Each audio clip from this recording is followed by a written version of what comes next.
Bueno muchachos, bienvenidos otra vez a una clase virtual, toda vez que no hemos logrado superar la emergencia por el COVID-19.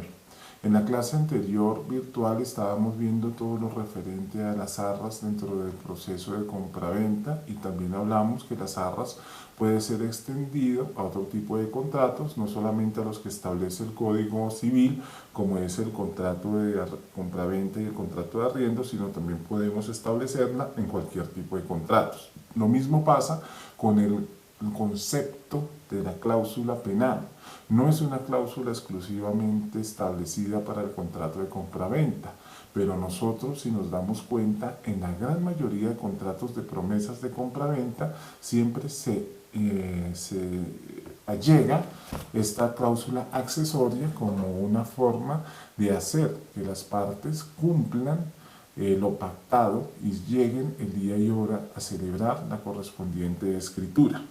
El concepto de cláusula penal lo encontramos en el artículo 1592 del Código Civil y se establece que la cláusula penal es aquella en que una persona, para asegurar el cumplimiento de una obligación, se sujeta o se obliga a una pena, que consiste en dar o en hacer algo que en caso de no ejecutar o retardar la obligación principal.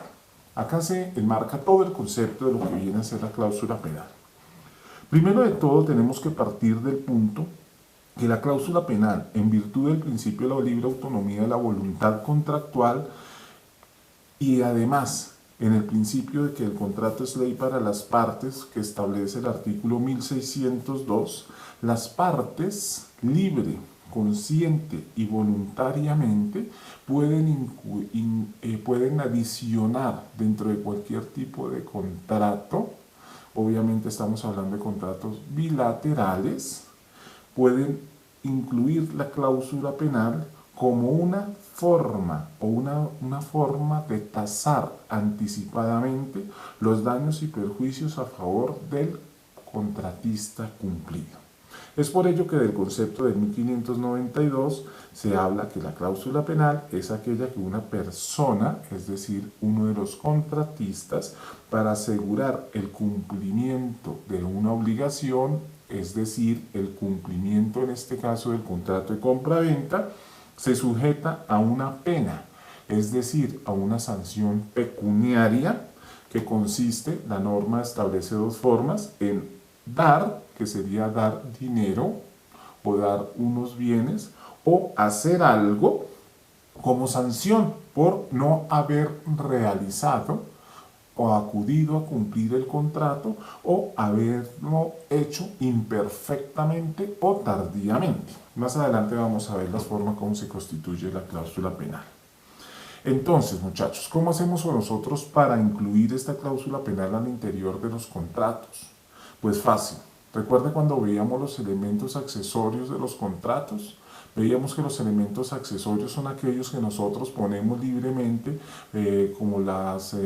adornos, y que cumplen los caprichos de las partes, simplemente. Entonces, dentro de la parte de cláusulas accesorias, vamos a poner una cláusula que se llama cláusula penal, en la cual, en esta cláusula accesoria, nosotros vamos a tasar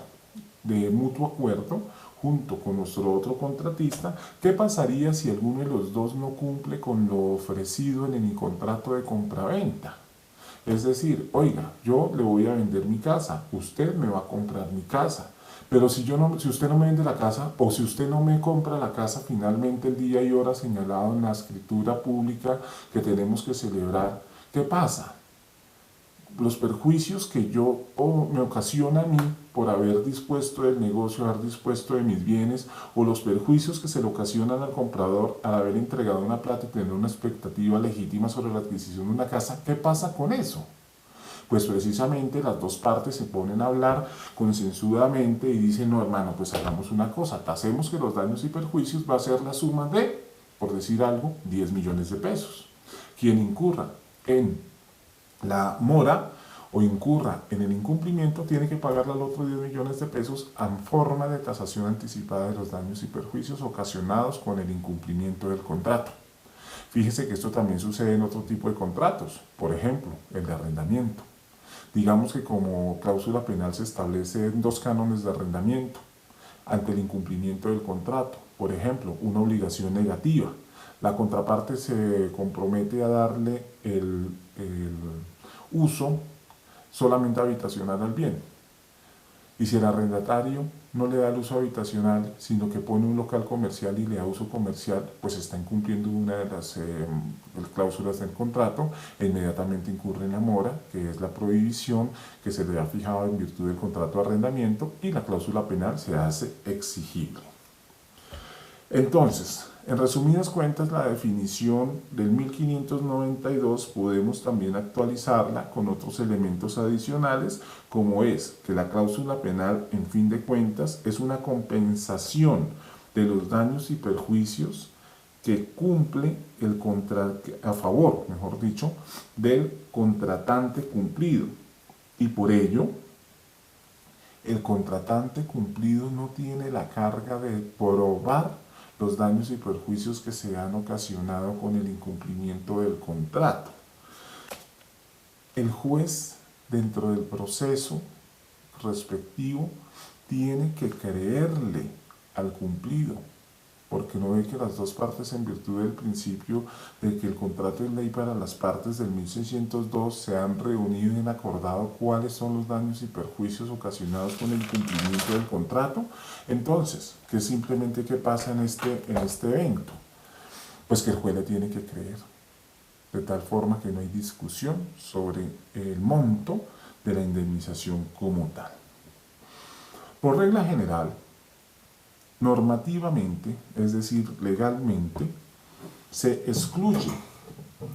la posibilidad de acumular la cláusula penal con la indemnización y perjuicios,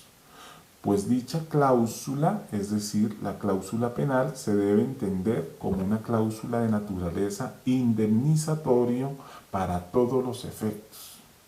pero excepcionalmente y en virtud del principio de la libre voluntad contractual, los contratistas pueden acumular ambos conceptos, es decir, tanto cláusula penal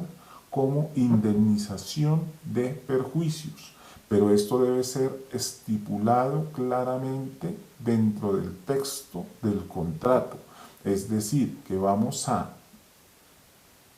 someter el incumplimiento tanto a la cláusula penal más los perjuicios que se logren demostrar dentro del juicio. En este caso, cuando se acumulan las dos, la cláusula penal pasa a tomar una condición de sanción convencional. Es simplemente una sanción por haber incumplido el contrato, o haberlo cumplido imperfectamente, o haberlo cumplido tardíamente. Y la parte cumplida tendrá que demostrarle al juez dentro del proceso correspondiente todos los daños y perjuicios que se causaron con el incumplimiento del contrato. En este caso, por ejemplo, podemos hablar de un contrato de promesa de compraventa de un lote en el cual se fijó cláusula penal 5 millones, pero inmediatamente se fijaron pues solamente indemnizatorios como una condición de sanción convencional y se dijo, son cláusula penal 5 millones de pesos y además todos los daños y perjuicios que se logren probar con el acrecimiento del incumplimiento de estas obligaciones. Por consiguiente, en el proceso de resolución del contrato o el cumplimiento del mismo, el cumplido no tendrá que demostrar la cláusula penal porque ya se sabe que es netamente sancionatoria y tiene que pagar los 5 millones de pesos. Pero los demás daños y perjuicios que se haya incurrido con el incumplimiento del contrato ya será carga de prueba exclusivamente de la parte que está demandando. La cláusula penal es exigible en 3 ocasiones particulares. La primera es la que hemos venido hablando todo el tiempo, que es simplemente cuando se incumple el contrato. Es decir, la cláusula penal se activa exclusivamente y a favor del contratista cumplido. Y el incumplido, es decir, el que no hizo lo que tenía que hacer en virtud del acuerdo contractual, tiene que pagarla. La segunda exigibilidad de la cláusula penal es cuando cuando se presta la obligación o se cumple el contrato fuera del tiempo o plazo o se hizo en forma tardía. Entonces fíjese que en este segundo caso no es que el contratista dejó de cumplir su obligación, sino que lo hizo tardíamente. Pongamos el ejemplo que tenía que acudir a la notaría el 5 de abril del 2019 y llegada la fecha y hora del 5 de abril de 2019 el comprador no llegó a la notaría o llegó pero no llevó el dinero para poder pagar el valor del bien, razón por la cual tuvieron que postergar la fecha de elaboración de la escritura 5 días más hasta que reunió la plata suficiente, pero era una obligación del prometiente comprador haber llevado el dinero correspondiente a la firma de la escritura, razón por la cual sí se hizo la escritura, sí se pagó el bien, se registró la escritura en la Oficina de Registro de Instrumentos Públicos, pero la misma se hizo en forma tardía, motivo por el cual ante ese retraso tiene que pagar el incumplido el valor de la cláusula penal. Y la tercera forma de exigibilidad de la cláusula penal es cuando se cumple lo que se había prometido, pero se hace en forma defectuosa o en forma imperfecta. Para el contrato de compraventa esta última opción no se da, toda vez que cumplir el contrato en forma defectuosa o en forma imperfecta podríamos hablar más en otro tipo de contratos como de suministro, el contrato de obra o otro tipo de contratos que no sean de comprar una cosa como tal. Entonces este último dejémoslo entre el tintero para poderlo aplicar a otro tipo de contratos, es decir, cuando se cumple la obligación en forma defectuosa o en forma imperfecta. El artículo 1595 también nos establece que se incurre en cláusula penal no solamente cuando ya sabemos los aspectos de su exigibilidad, sino además cuando, en el caso de obligaciones de carácter positivo, es decir, cuando una de las partes tiene que hacer algo, se incurre en cláusula penal cuando se logra constituir en mora al incumplido. Es decir, si tu obligación era pagar 10 millones de pesos el 5 de marzo de 1999 y no lo hiciste, porque no incurriste en esa acción positiva, entras en mora. Cuando